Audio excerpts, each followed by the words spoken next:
Y'all, Jaden Ivey is out here speaking up after what he says was an unfair NBA termination, and it all allegedly traces back to him leaking info the league never wanted out. I'm talking about supposed footage of Stephen Curry attending a gay NBA private club insiders have been whispering about for years, allegedly tied to powerful NBA figures, and now more names are rumored to be on that tape. LeBron James, Anthony Edwards, Michael Jordan, plus nearly 20 players in total. Y'all, let me break down what really went down. So, this is where everything starts getting uncomfortable real quick, because that old Reddit story about Stephen Curry that people used to laugh off is suddenly blowing up again. And it's not just one post either, it's clips, old footage, and strange moments all getting dragged back into the spotlight at once like someone went digging for a reason. And in one revelation, a worker at Jamba Juice in downtown Chicago said his gay coworker was on shift when Stephen Curry walked in, started chatting with him, and they exchanged numbers. The coworker later went out with Curry to a few bars, and they reportedly hooked up. At first, the story sounds wild, I'm not even gonna lie, since for years people wrote it off as internet nonsense, just another rumor floating around with nothing solid behind it. But now, all of a sudden, people aren't just laughing anymore, they're starting to link it to something deeper, especially when those old clips begin popping back up at the same time. So now you've got that beach clip where Harden lifts Curry, fans joking it looks like a couple on a date, then those old Davidson clips of Curry being fed pizza with friends popping back up, and people saying the vibe felt different. And even if none of this proves anything on its own, the fact that it's all resurfacing at the same time is what's really making people stop, take a second look, and start quietly connecting the dots. And for a lot of them, it's all leading to the same conclusion, that Steph might actually be gay. Hanging out. There we go. Wow, that looks so tasty. I got a little something right here. I got you. Perfect. Wait. Oh, hey, guys. And this is where the story makes a U-turn, because this didn't just resurface out of nowhere. It only began picking up real attention once one name got dragged into it, Jaden Ivey. Before we even get into what Ivey said, you gotta understand how quickly everything around him started falling apart. This wasn't just one of those moments where a player says something wild and catches heat. This felt different. Like the second he opened his mouth, everything around him started collapsing all at once. He's sitting there saying his wife won't even text him back. His own family's turning against him. People around him think he's losing it, and you can hear it in his voice. This is someone realizing everything just got taken from him all at once. Those who are around me, those are my family members betraying because of what I spoke. The truth. Saying that I'm losing my mind, saying that I'm crazy. These are my own family members. My blood. Man, he's psycho. He's this, he's that. Those are my own household.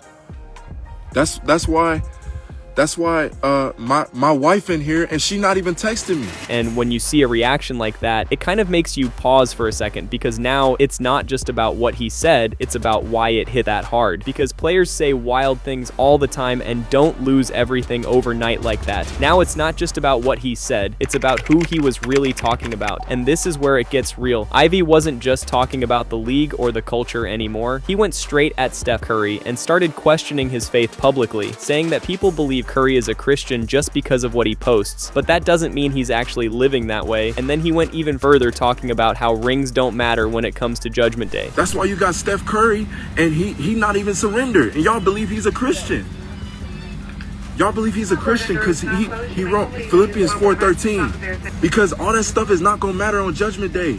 All them rings he got. And the second he brought up Curry, everything escalated fast. Now it was about one of the most protected, respected faces in the entire league. So now it doesn't come off like a random statement anymore, it feels aimed. And when something feels that direct, people start wondering what pushed him to say it in the first place. Now, before all of this turned into what it is right now, Ivey was already speaking on things that go directly against the NBA's image, especially when it comes to Pride Month and the way the league promotes inclusivity. And he made it clear he wasn't speaking against people, but against what he believes is sin. They proclaim Pride Month in the NBA.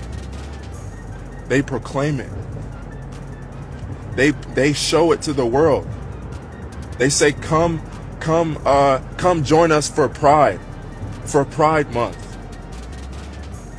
to celebrate unrighteousness. And in today's league, that alone is enough to put you in a difficult position, because the NBA has built its image around being one of the most inclusive spaces in sports. So when you come out and challenge that publicly, you're already going against the direction the league stands on. But even with all that, something still felt off. Players have said wild, controversial stuff before and still stayed. Now you've got Ivey looking at what happened to him next to Anthony Edwards, pointing out that Edwards used a slur in public and only got fined, while he ended up getting waived by the Chicago Bulls completely. He was like portraying that person was gay, basically, right?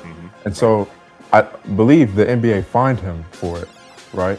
But he said those things, right? And they fined him for it. And so how is it that he said something detrimental and basically hypocritical judgment, because he's not a Christian? And once that comparison came out, people started looking at this differently, because now it's not just about what was said, it's about how differently similar situations are handled depending on who you are. And that's when Ryan Clark stepped in and basically said what a lot of people were already thinking, that if Ivey was a bigger star, he probably wouldn't be out of the league right now. If Jaden Ivey was Anthony Edwards, he'd still be on the team.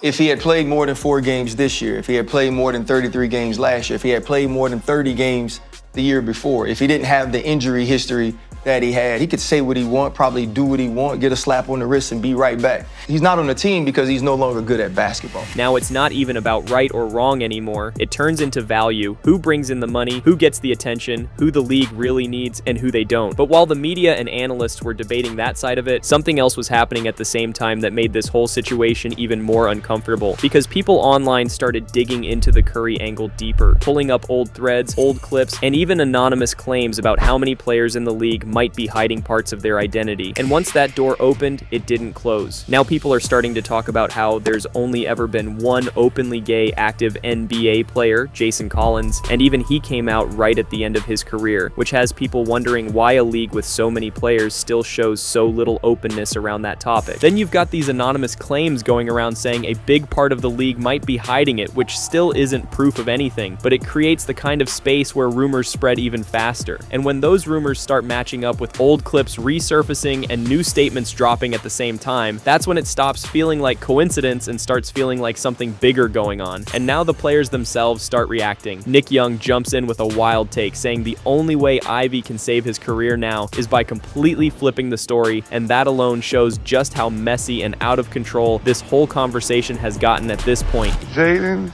Ivey, your best bet now is just be gay.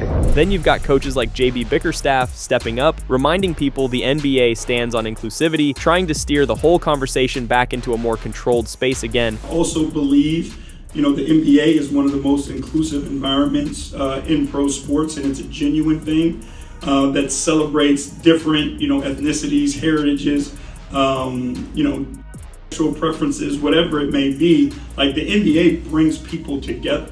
And I think that's the great thing about our sport. But at the same time, you've also got reports of players quietly supporting Ivey's right to speak, which creates this tension inside the league where it's not as unified as it looks from the outside. And when the locker room starts feeling divided, that's when things usually get deeper than what's being said publicly. But just when it starts looking like Ivey might be standing on something solid, the narrative shifts again, because now people start bringing up his past. And this is where things get complicated in a different way. He openly admits to past struggles, addiction, behavior he regrets, and things he went through before finding religion, which changes how some people see him, because now, instead of just being a voice speaking out, he becomes someone who has gone through a lot personally and might still be dealing with it. The NBA was everything to me. I didn't know God.